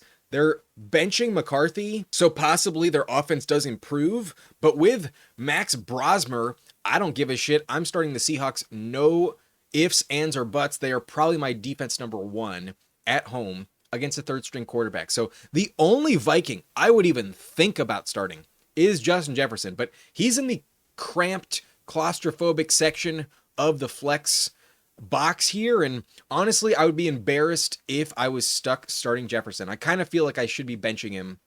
I do not trust him with the backup against Reek Woolen and Devon Witherspoon. The matchup's also bad. I know he's an elite player, but I have no faith in the Vikings offense this week. But there is a chance that Brosmer is better than McCarthy. It's always possible because McCarthy has just been so dog shit. But Jefferson is just a volume machine. That's the only thing keeping him somewhat viable, but it feels gross at this point in time. It feels destined to burn you. So maybe you've already decided to bench him. Maybe you've been ahead of the curve faster than I was to bench Jefferson. But I've been reluctant to do that. I've still been ranking him top 20. And this week I'm going to stop doing that. I don't think he's top 25. I think he's a low-end flex play, barely top 30 at best. And honestly, I'd rather just keep him on the bench if I could. I'd like to see what this backup can do. And against the Seahawks, I could see a 35-3 blowout. I don't think the Vikings are going to have more than 1 touchdown. They're not going to score more than 10 points. So no thanks on Jefferson if I can, but odds are it probably comes back to bite me to tell you to bench Jefferson. Odds are you should keep him in the lineup. He's still too talented. He's still a top 3 receiver in the NFL. Only problem is he doesn't have the quarterback to prove that. Charbonnet and Walker, though, I think are really interesting, and Charbonnet did score another touchdown last week, and Walker kind of continues the trends that other than Rams games, he is kind of behind Zach Charbonnet, especially this year. He is definitely behind him on the goal line, and historically, he really shows up for the LA Rams. Otherwise, he's kind of been fading overall, but his yards were pretty good last week. He still got more volume, but on the goal line, they still trust Charbonnet much more. So I'm going to rank them back to back yet again. The matchup doesn't scare me enough. In the last month, it ranks top 13, so actually an upgrade for these two players. And I could see a massive blowout win. I could see 5 touchdowns on offense. I would expect at least 1 rushing touchdown available. And I would assume that goes to Charbonnet. So Walker, I think, will play good enough to keep the floor high, at least like 9-10 points. But Charbonnet, I think, is more likely to go over 12 because of the touchdown. I think both players play pretty efficiently against the Vikings. But Charbonnet, my only bet to find Pater. AJ Barner, though, very interesting play this week. I think he has a good matchup here against the Vikings. A top 10 spot and has been pretty consistent this season. At times, he gets massive volume, and I think Darnold will lean on him. So Darnold, I like as a good start this week. Won't just be throwing it to JSN, needs to get other players involved, and I do trust a touchdown for Barner this week. I like the upside and the floor. I think 40 yards and a touchdown, not the worst bet for Barner against the Vikings. A good spot, good floor, but the position is so loaded, he probably doesn't crack my top 10. He's probably just a flex play in my rankings, but not a bad one at all. But I could see a good game for Cooper Kupp just by proxy to Sam Darnold. Darnold, I think, is going off. I think Darnold will throw at least 3 touchdowns, and Kupp at times has been a good deep threat. There have been like games with like 40-yard catches for Cooper Kupp. There was a stretch where he was averaging almost 30 yards per reception. So some upside. I think he's still above Rashid Shaheed in the pecking order. So Shaheed has not emerged. Definitely a long shot candidate because he only offers that house call ability. Otherwise, he's not doing enough in this offense. So I'd rather go Kupp. I could see some value, but might only crack my top 50. Does feel kind of risky to bet on Cooper Kupp. But I would go Jefferson above Cooper Kupp. I know logistically I have Kupp visually ranked higher, but I'm just kind of embarrassed to trust Jefferson right now, and that's kind of the main tone of this section. It's like reluctant endorsement, but I would rather go Jefferson than Cooper Kupp. But I'm benching every Viking other than Jefferson, no doubt about it. Addison, fuck no. With Brosmer under center, I don't trust anyone at all. Only Jefferson, and even that feels gross. So no chance on Brosmer. Bad matchup here, and I will avoid Seattle at all costs. He's going to look so bad opposite Sam Darnold. But Addison going to be even worse than he has been the last couple games. Some touchdowns were saving him, and with Brosmer, I wouldn't bet on it. Let's see what this offense actually looks like without JJ McCarthy. But the Vikings against Seattle going to give up at least 30, if not 40 plus points. Got to bench him. No fucking chance their blitzes do work on Darnold on the road. And then Jalen Naylor, no effing chance. Aaron Jones and Jordan Mason, I mentioned it, bottom 5 matchup for them, so benching them at all costs. Maybe Aaron Jones has some upside, could see him score a touchdown, but I want to be benching every Viking in this game. I doubt there's more than 1 touchdown to go around, and odds are it does not hit. So bench Aaron Jones, bench Jordan Mason, drop JJ McCarthy. If he's not even healthy enough to play, then no chance he's on my bench. And Torrey Horton is also on IR now. Sadly, my boy is banged up, not ready to play. So that's unfortunate for my best ball shares. Horton actually contributed a lot in the touchdown department before going down. But my long shot for the Vikings, the only one I might actually think about just because the matchup's good, but ultimately I will pass on even in DFS. It's TJ Hawkinson. The matchup against Seattle is top 5, and that is the only upgrade you can speak of. This top 5 spot against the Seahawks at tight end. So Hawkinson might be the darling of Brosmer just because the defense can't cover him. They do not focus on tight end enough historically this year. So we have seen some great gains from tight ends on the Seahawks. Like Schultz had almost 100 yards against them about a month ago. Maybe Hawkinson is in store for more volume with the backup, but I doubt it. Let's avoid all Vikings at all costs, except Jefferson, reluctantly. Got to keep him in the lineup. But maybe you will pass. Maybe you will actually bench Justin Jefferson in your lineup this week. But that's it for this game. Let's move on to the next one. We have the Pittsburgh Steelers hosting the Buffalo Bills. And I kind of want to call upset in this game because the Steelers defense really shows up at home. We've seen some elite turnover production from them at times, and most of the time when it happens, it's at home. Like, think of the Colts game, think of the Patriots game. It's also possible that the Bills don't wake up after the Texans matchup, but I only consider the Steelers defense a long shot. In general, you trust the Bills offense as a lock in the lineup. So not going to get cute. Still going to start Josh Allen. Not going to downgrade him despite a terrible game last week. I think it's just the Texans matchup. He plays very poorly at Houston in his career. So this game is on the road again, but with extra prep time, I assume their offense bounces back. And at all times, I still trust Josh Allen. On the year, the Pittsburgh matchup is still top 10. Lately, it's down to number 19, so not as good, but still an upgrade against the Pittsburgh defense. So going to start Allen. Let's not pretend you're going to bench him. And then James Cook also, let's not pretend you're going to bench him. An elite player this year, even in a worse matchup against Houston, had a house call and still went over 100 yards and a touchdown. So love James Cook at all times. He's in my lineup.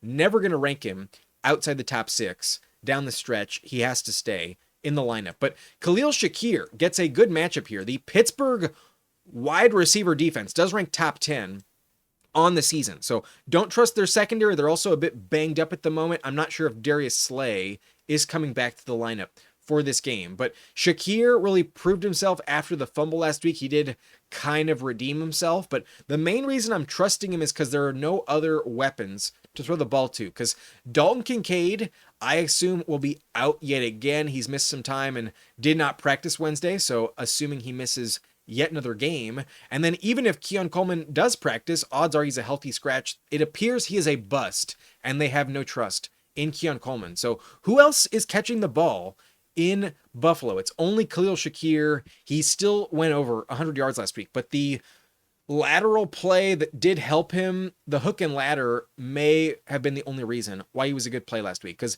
the fumble was not impressive. That was a bad play on the highlight reel. So good luck with Shakir. I doubt it happens again, but the Steelers are forcing turnovers. If he has butter hands again, I wouldn't be entirely shocked, but I wouldn't bet on it. Odds are Shakir will be fine. But Jaylen Warren, I think, will be a great start this week. Last week with Mason Rudolph, they leaned on the run heavy. And if you look at this matchup on the season, the Bills are a phenomenal spot. Top 3 numbers overall against running backs allowed by the Bills. Last week, I was wrong to endorse Woody Marks, though. He did not find the end zone, but that was only the second game this entire year where the Bills have not allowed a rushing touchdown. And oftentimes, they also allow multiple rushing touchdowns. They've been torched on the goal line. Their run defense is ass. So I am heavily upgrading Jaylen Warren and Kenny Gainwell. Last week, they both found pay dirt, and I think they're such good players, better than other weapons in this offense. I assume they're not going to change much in terms of game plan. They will want to run the ball even more. Arthur Smith, with no Aaron Rodgers, will call a handoff a little extra this week. And Warren gets a lot of rush attempts. Gainwell gets a lot of receptions. I think they're both viable and not going to eat into each other enough to keep the other one out of your lineup. So I might rank Warren top 20, Gainwell top 25, but I would be trying to fit both of them into my lineup right now. They are using Gainwell at a pretty high rate, and Warren is a little banged up, but not enough to fully fade. His volume was still pretty high last week against the Bears. They did drop 28 points with both of these running backs leading the charge against the Bears. So the Bills matchup is great, not a defense that I'm worried about. I think both of them are legit plays. Gainwell may be more of a high-end flex option, but I think he might crack my top 25. I like Gainwell quite a bit. And the weather is also a minor factor in this one. It will be windy. 15 mile per hour winds is projected on the forecast, and a 40% chance of rain as well in 41 degree temperature. So not ideal conditions whatsoever. If anything, that helps hand the ball off even more. I like the usage rate incoming for Warren and Gainwell. And then the matchup being top 3, I think gives both of them a shot at a touchdown. So high upside, legit floor. I think the Steelers running backs, I think they're both okay in my lineup this week. But DK Metcalf, I think, does lose some value because of Gainwell's upgrade. And if you look at this matchup a bit closer, the Bills are a top 12 matchup lately, not just top 18. So they've been very vulnerable. I could see at home DK Metcalf really torch them. Last week, they gave up a touchdown to both Christian Kirk and Jaden Higgins, and Metcalf definitely has some upside, but I believe he was limited in practice on Wednesday dealing with a ankle injury. He's not 100%, did get banged up last week. So good luck with him starting, but if he is active, I would assume he's probably a good flex play, but the volume hasn't been there consistently enough where I know what you're going to get. And since the bye week when he was scoring touchdowns like crazy, the touchdowns just haven't really been there. They've been evaporating very quickly in this offense for Metcalf. So he's not lived up to the contract they gave him. If anything, they might rather have George Pickens still. And the Seahawks probably don't regret passing on him either. So Metcalf, very underwhelming, especially with Rudolph. I don't think he has the highest upside. I think he's just a flex play at best. I'd rather go Gainwell if I'm starting a Pittsburgh Steeler. Give me the running backs over DK Metcalf. But when you look at this matchup, you should think that the Bills are a good start because it's against a backup running back. There's weather, but they're on the road and their defense is dog shit. Their defense has not done anything other than stop tight ends. And somehow in fantasy, it's a bottom 10 matchup for quarterbacks, but it's mainly because they're so bad at stopping the run. I think they're still going to give up well over 20 points this week. So I don't think they're safe from a floor perspective, and I don't really expect many turnovers from them either. They've been getting so injured. It feels wrong to start the Bills this week, but I still pick them to win the game. And ultimately, I think they're going to be more valuable than the Steelers defense. So I understand considering them, but I honestly think you could do better. I really think you can find a better defense on the wire at the very least, that I would at least tell you to start or flex higher in the ranks than Buffalo. But on the surface, it does sound like this is a safe spot. I started the Bears last week, not a good defense either, and they gave me 8 points against the Steelers at home, against the Steelers and Mason Rudolph last week. So not the worst play, but just a floor play. Not expecting elite upside from Buffalo. Don't think they have the turnovers to give you that pick six or touchdown that you need. But that's why I mentioned the Steelers. Kind of an interesting long shot just because they're playing at home and they've been so effective in the turnover department this year when playing at home. But against Josh Allen, I think I will bench them. Odds are I won't endorse them in the ranks. But there is a world where Mason Rudolph does play well. I could see it happen. Davis Mills had 2 touchdowns last week. Not the worst start. But in general, Rudolph offers very capped upside. And to project over 18, 20 points is pretty rarely going to work out. So no thanks with him. I'm not willing to pick him up. He's not a player I like. And maybe I'm biased, but I just don't think it's worth it. Even against Buffalo, shockingly, it's a bottom 10 matchup in fantasy. So no upgrade. Let's fade Mason Rudolph. The running backs are the players I want. But the tight end spot is actually getting a big upgrade against Pittsburgh. It's a top 2 matchup this season. The Steelers do not stop tight ends very well. But if you look closer in the last month, it's a bottom 12 matchup. They ranked number 20, not number 2. So for that reason, I don't consider any upgrade at all for a Bills tight end. And I wanted to believe that Knox still had some gas in the tank, but it appears that's over. Knox is not moving the needle at all, and a touchdown is not going to save you. I wouldn't bet on it at all. If anything, Jackson Hawes appears more likely to score a touchdown than Dawson Knox, but I think Knox will still get more targets, and I'm not going to start him, so I'm not going to start Hawes either. Bench both Bills tight ends, even in a positive matchup this year. I'll pass. But Ty Johnson not getting the volume, neither is Ray Davis. Need a house call, and it's too fluky to bet on. So don't trust the backup running backs in Buffalo, but I think Ty Johnson is slightly more valuable.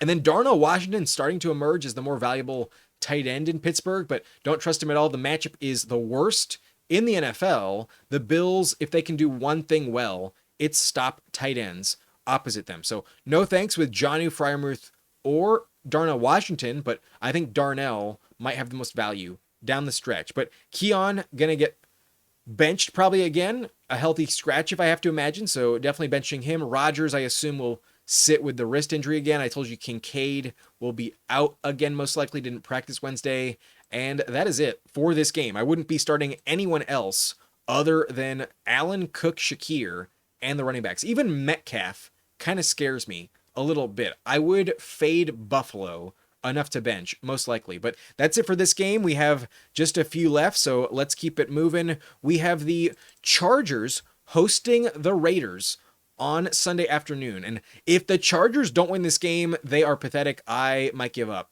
on being a fan of them because this is a absolute must win. They need every in-division tiebreaker they can afford. And it's possible their playoff tiebreaker against the Chiefs comes down to them beating Las Vegas in the division. If they're both tied at 4-2, they probably lose the tiebreaker.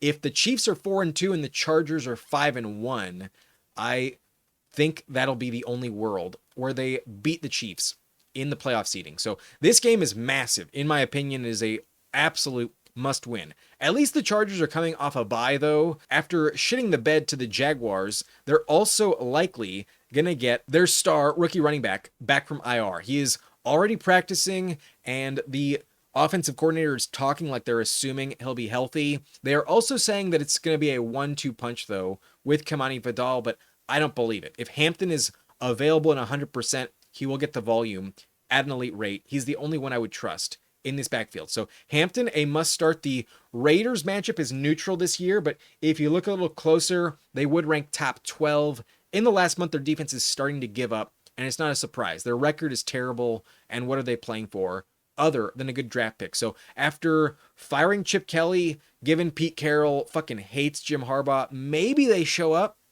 but I'm not going to expect Hampton to get a downgrade against the Raiders. I would assume the Chargers are winning, and I would assume the game script benefits him. He was putting up some big house calls before he went down. So I like Hampton. We haven't seen him since week 5, but should play very well against the Raiders, assuming he's active. So make sure he is cleared from the IR before kickoff. It will happen on Saturday at the latest, and as long as it happens, that's a sign he'll suit up. But the Chargers defense is an automatic start. I would 100% endorse the LA Chargers defense this week. Against Geno Smith, they had 3 interceptions last time, and they held them to under 10 points. The Raiders were playing at home, and the Chargers had come back from Brazil. Everything was in the Raiders' favor that time. This time, everything is in the Chargers' favor. They're off a bye, and Geno is very turnover prone. So perhaps the new offensive coordinator for the Raiders does help them out. Maybe there's some tricks up their sleeve, but if anything, I think they'll be worse. And I do trust the Chargers 100%. They're a top 5 play, in my view, against the Raiders this week. But Bowers, always a lock in the lineup. I would acknowledge, though, the Chargers are a bad matchup, bottom 6 against tight ends this year, and maybe they do limit Brock Bowers. If anyone, they would focus on him the most. So Bowers just has the name value and the talent where you can't bench him. I'm still going to rank him top 5 at the worst. Odds are he's still probably top 3, but this matchup is bad. Maybe not expecting the best game of Bowers' season. He had that 3 touchdown game against the Jaguars. I wouldn't expect that to repeat against the Chargers. But Herbert, I would start this week. The Raiders matchup is neutral, and given the absolute garbage performance he put up against Jacksonville, I would assume this team bounces back in a major way. They're off the bye. They should be healthier. And despite a bad O-line, other than Max Crosby, I don't really fear the Raiders' defensive line. Like, maybe there are some sacks, maybe the pressure rate is high, but only from Crosby. Otherwise, I think Herbert will be fine and ultimately win the game pretty comfortably. I think they will have a great output on offense. So given this matchup is also top 5 for the receiver position, I assume all of his receivers are going to torch Las Vegas, and I would trust Herbert in my lineup. I will rank him top 10. He's been top 10 this year, and despite the terrible game against Jacksonville, I still trust him to perform well. So with Hampton coming back, the offense will be great. I will start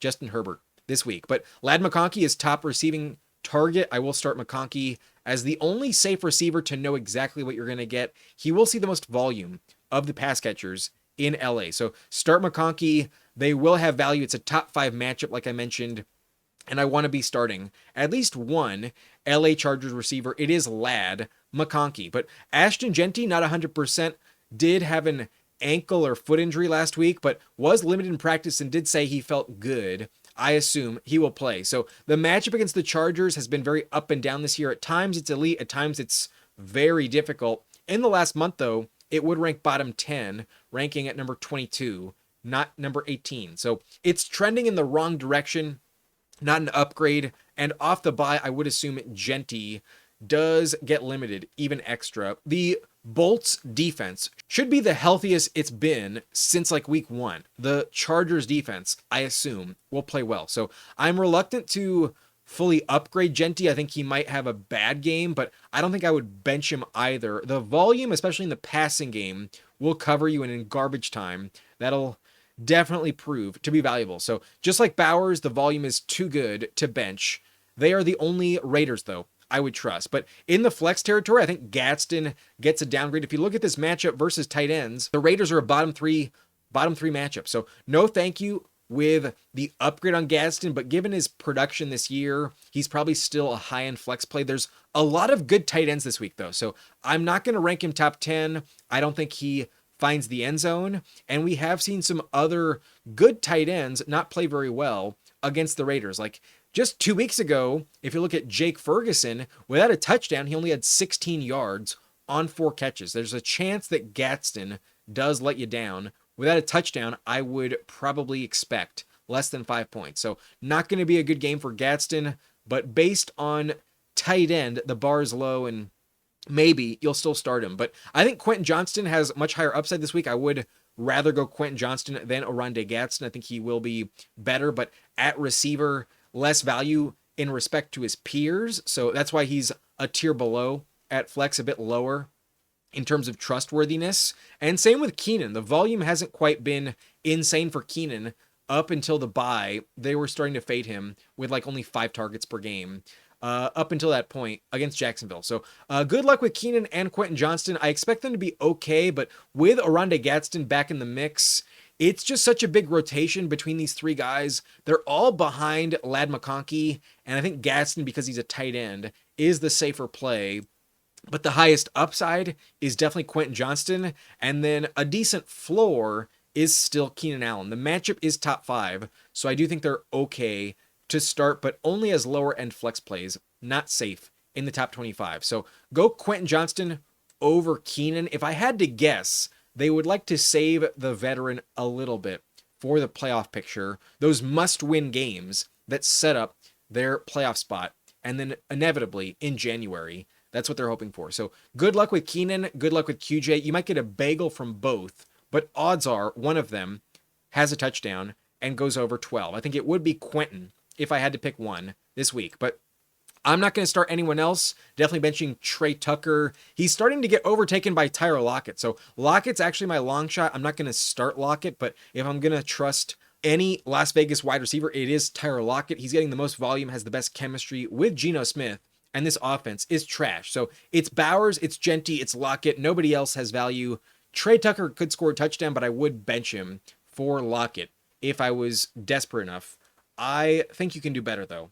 I'd bench all of them. And Michael Mayer might not play. He was questionable, didn't practice Wednesday, so that's a bummer for him, but only helps Brock Bowers in fantasy. Kimani Vidal, I think, is droppable. I expect Hampton to be the main guy, and despite the coach speak saying it's a 1-2 punch, they're going to give a hot hand approach and Vidal will still be involved, I don't believe it. They drafted Hampton in the first round, and maybe in week 13 against Las Vegas, they give Vidal a little bit of a send-off, but down the stretch, their schedule's way more difficult, and in those tougher matchups, they're not going to trust Vidal. He doesn't have the explosiveness or talent of Hampton. So Vidal, the backup, might get like 7 or 8 touches, but I don't think that's worth anything. He's not going to score a touchdown, so I will bench him. If he does, that'll fucking suck. I'm starting Hampton in the subscriber league, and Vidal better not vulture me. But Jack Betch, no fucking chance I'm starting him, neither with Dante Thornton. At some point, he'll connect down the field, but not this week. I'm not going to bet on it. This matchup against LA is bottom 2, so no fucking chance. And then Tyler Conklin with Gadsden there, no chance I'm starting him. But sometimes runs routes. And then the Raiders defense against the Chargers, nope, not going to trust him. And then Geno Smith had an abysmal game last time he faced off against LA. That is asking to lose. But my dark horse, my long shot for the Chargers is Trey Harris, and maybe off the bye, the rookie wide receiver does start to emerge, but he has to overtake Quentin Johnston, and I don't think he's there yet. I'm not going to start Trey Harris.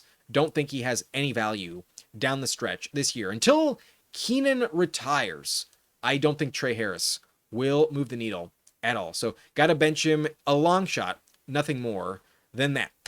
That's it for this matchup. Let's move on to the next one. We're looking at Sunday Night Football. The Commanders are hosting Denver, and I feel very confident in the Denver offense this week. The Commanders defense is god awful. It's a top 4 matchup for quarterbacks, top 5 for running backs, top 4 for wide receivers, and top 7 for tight ends. There's almost no other defense worse than Washington, other than maybe the Bengals and I guess the Cowboys, because they were so ass to start the year. But I think the Commanders will finish the season worse than Dallas and genuinely a bottom 3 unit. Overall, great upgrade in fantasy. So start your Broncos. I think Bo Nix gets a big upgrade. I think I will rank him at worst top 12. Maybe he doesn't perform because sometimes he shits the bed, but at the very least, the upgrade on paper indicates he'll play well. So I'm going to start him. I'm also going to start RJ Harvey with confidence. He's a lock in the lineup with no J.K. Dobbins. I'm expecting a lot of volume, and I don't think he gets vultured by Jaleel McLaughlin. I think given how bad that opponent is, they will hang 25, 30 plus points, and Harvey probably dominates the second half in terms of volume. They're going to be winning big, if you ask me. Harvey will have great game script. So I'm going to start him, that's for sure. And part of that game script is because the Broncos defense are a great start. I think they get Pat Surtain back. He's questionable now, and I think he'll play. So there is no chance that the Commanders offense will play well. The Broncos are a great start, but there is a chance that maybe I'm wrong, because it is possible that Jaden Daniels will suit up. He was limited in practice, and there were rumors that he would return before the season's over. So thought it would happen later, if at all, and I don't understand why they would rush him back given their record. There is no chance they make the playoffs, if you ask me. So Daniels returning, I think, is a wasted use of time. Maybe he just wants to play. I understand an athlete who gets paid to do this wanting to do that, but their draft pick will be much better if he sits, and the risk of re-injury is so high. I don't like him coming back to the field. So he's my long shot. There's a chance he suits up. He is limited in practice, and odds are if he's full by the end of the week, he will play. But let's at least wait and see on that. I'm not sure what'll happen, but Terry McLaurin also in the same boat. And if you tell me both of these guys do play, then maybe their offense does get better. But Terry would line up against Pat Surtain, so I would hate that for him. He was limited on Wednesday, but has not been healthy at all this year. And maybe he puts on a fucking show and does have another 1,000-yard season, but he's so far behind in that stat, I wouldn't assume he's going to force it on the field. So if he's not 100%, I don't think he should play. Same with Daniels, but there is a chance they're both active for this game. So I doubt you're going to start them. I doubt they even play, but if they do, maybe the Broncos are not as good. So if it's Mariota, start the Broncos 100%. I would probably rank them top 3, maybe only behind Seattle against Minnesota, but Denver, a lock in the lineup.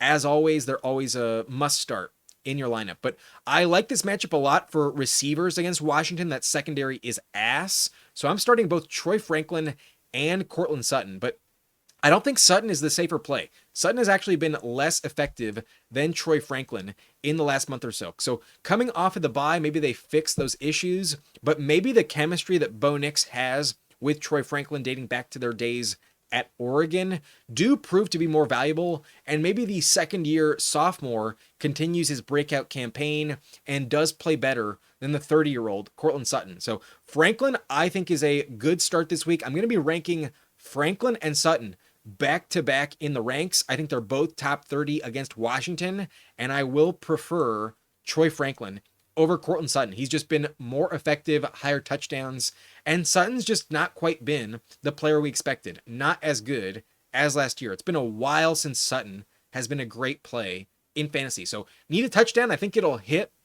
I think it'll hit for both of them, and that's why I would start Bo Nix, RJ Harvey, Franklin, and Courtland Sutton. This Commanders matchup is elite across the board, and even for tight ends. So Evan Ingram, I think Ingram is a legit flex play. Very tempting to rank him top 10 this week, given the matchup is also top 10. But in general, Ingram is just giving you volume and a floor at the position. He rarely scores touchdowns. He rarely goes over 50 yards, but then he also rarely goes under 35 yards. So if all you want is a locked in 7-8 points, I think Ingram is a great bet for that this week. With the upside to also score a touchdown, he might be a great play in this matchup. So with all those things factoring in, I love Bo Nix this week, a very safe start.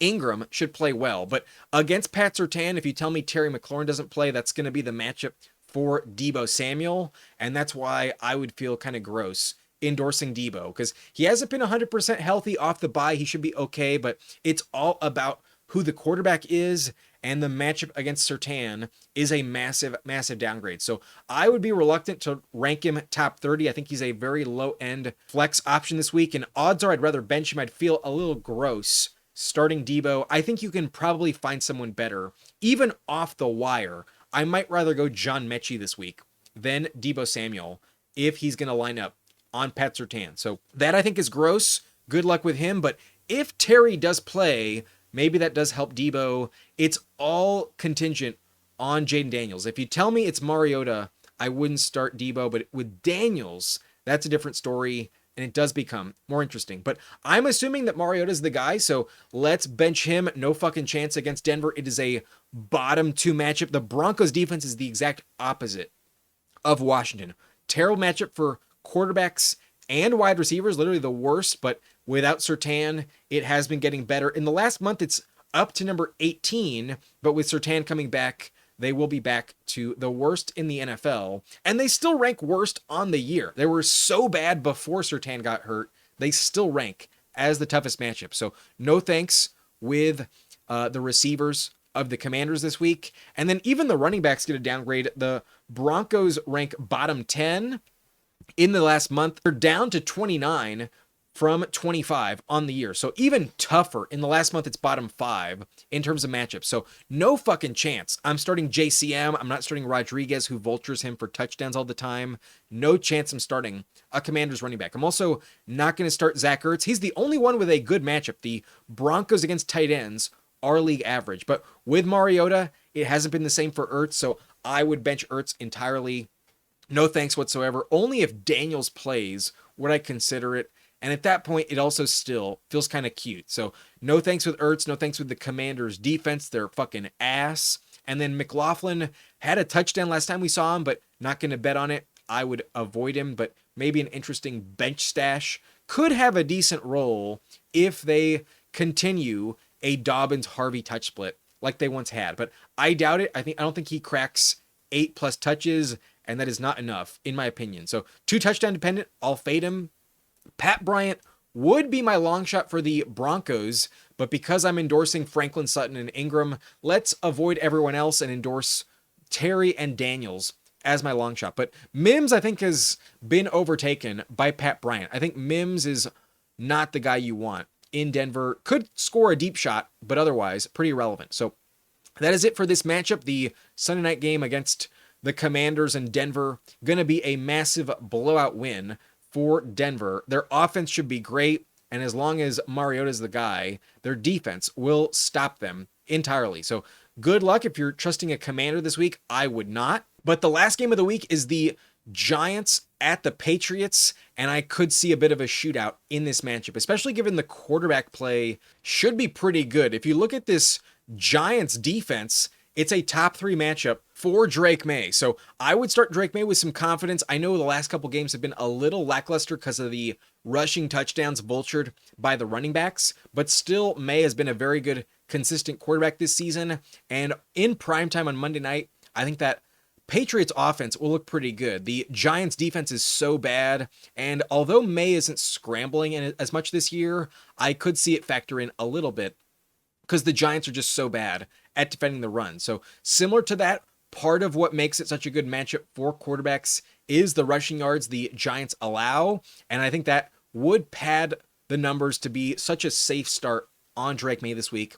I would start him, but I genuinely think Jackson Dart is going to have a better game because of his rushing stats that just don't compare to Drake May. Like, Jackson Dart can give you 60 rushing yards and 2 rushing touchdowns, and that is just so valuable in fantasy. I think he'll be a better play than Drake May. If you look at the matchup, it's 17th on the year against New England, but in the last month, it does rank top 10, and it is a very good upgrade. Definitely not a bad spot. So Dart, I think, will play very well, keep it interesting. I kind of want to take the Giants to cover in this game, but I still assume the Patriots will win somewhat comfortably. So Jackson Dart, a good start in fantasy, has been all year. And his top weapon is definitely Wan'Dale Robinson, who not just with Winston, but also with Dart is getting a shit ton of volume. The clear focal point in the passing game. A very safe floor play always. And based on volume, you also get some deep shots inevitably that clicked. Last week, it was awesome with Jameis Winston. It's probably not as good with Dart, but still, Wan'Dale, I think, is a startable player. Definitely going to rank him top 25. I'd keep him in the lineup. The volume is very safe to bet on. But Diggs stays consistent. Even though last week was a bit bad, I still kind of think that was game script dependent. The Bengals are just so bad against tight ends. That's why Hunter Henry was the only effective player. But the Bengals defense actually shut down the Patriots for a while in that matchup. Diggs wasn't amazing last week, but I still trust him more than any other Patriots receiver. So I will start him. I'm also going to start TreVeyon Henderson, but a little reluctantly. Last week was so annoying. The touch split between him, Ramondre, and even Terrell Jennings. Why, Mike Vrabel? Why the fuck do you insist on hating us so much? So TreVeyon gets an elite matchup here. The Giants are a top 2 spot, but last week was the best matchup against Cincy, and it didn't really work out in terms of elite upside. So need a touchdown. I think it'll hit this week, but not a guarantee. Gibbs was so amazing, though. I think TreVeyon will have a house call. I don't think the Giants will tackle him. So love the speed with TreVeyon. I think it's a matchup worth endorsing.